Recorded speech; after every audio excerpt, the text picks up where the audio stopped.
Hi, this is Mark. In this video, I'm going to talk about why it's so important to balance the internal world and the external world. Just imagine like there's a neutral axis that splits between is split between the external world and inverted world. So I like to think of it like a conical projection, which is our range of perception that closes to a point and then it inverts in the opposite direction. And depending on our intensity along the spectrum, um, what ends up happening is it can create the loss of adaptation or reduce the adaptability to the external world if too much energy is invested in internal world versus or and conversely if too much energy is invested outwardly, then it's harder to adapt to the inward world and it becomes chaotic. So chaos really always exists. Chaos in the beginning, it's always initial. The beginning of the universe is chaos. Of course, there's programming involved and assembled into aggregates and larger aggregates, and then the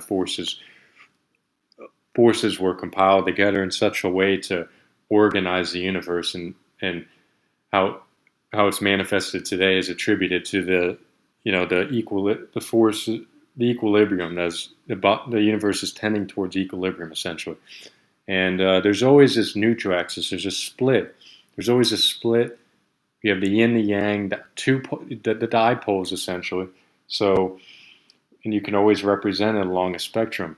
So, like the neutral axis, it's very important, I find, to focus on balancing those two areas. But this has more so to do with introversion and extroversion, so it's kind of hard. But being an introvert, you don't want to go to one extreme or the other. Usually, you want to be in this like centered. It's better to be in balance relative to the extremes. The extremes tend to cause collapse. If you're extremely creative, it can cause physiological strain or psychosis. Not, if you're extremely logical, well, you're basically, if that were the case for all individuals were just extremely logical and we were just robotic, the artificial world doesn't expand; it just stagnates.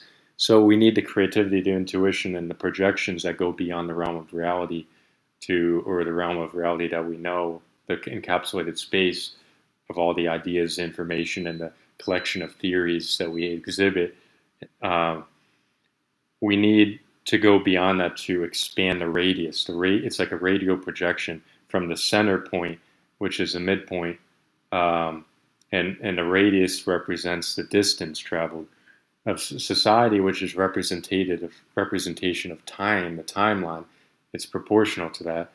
And that's the same like in life. We just try to progress, try to strive towards adaptation, and I think it's imperative that we balance the external and the internal world. Otherwise, it can kind of create chaos either way. Either way, like where depending on where the position is. If it's so to do so, I mean, I found that it's harder to.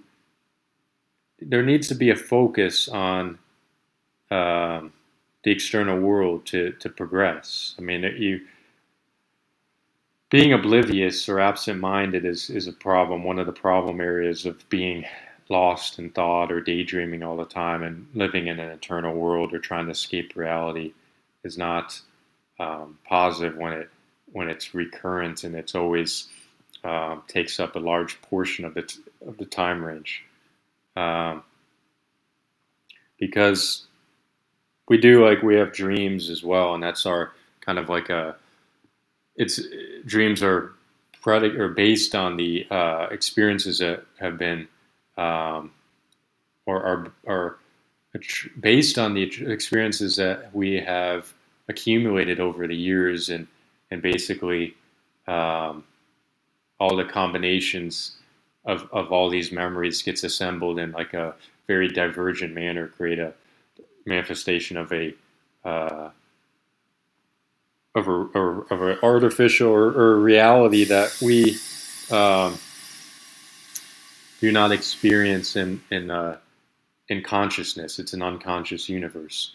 but doing so with a high degree of intensity will cause regression and progression. Basically, um, our job, like or to in the universe, is to strive towards equilibrium, and just like the universe does so, our minds and our consciousness and our awareness has to do so. And adaptation is part of the equation, because adapting to various environments and going out of the comfort zone and going striding towards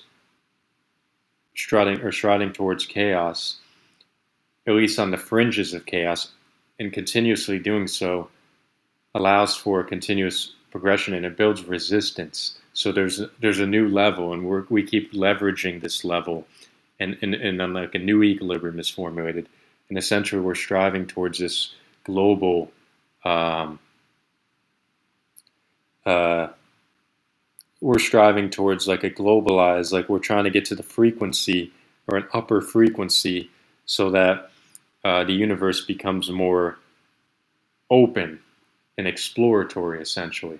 And I think on a localized scale, this can occur. We're always on a localized scale raising the bar, and then eventually it gets centered and stabilized, and then and and reaches like a static state, relatively static state.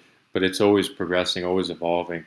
And I just think that the only way to do so is by limiting fear, and chaos induces fear if it reaches a certain limit, and therefore trying to balance the internal and external is very important to try to maximize the probability of uh,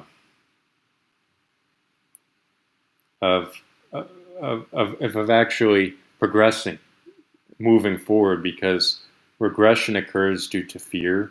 All the negative occurrences in our life cause regression rather than transgression. So we, just like the ocean, moves, transgresses, but also or the tides, they move forward and then back. There's always a cyclic movement. There's always back forth motion, back forth motion.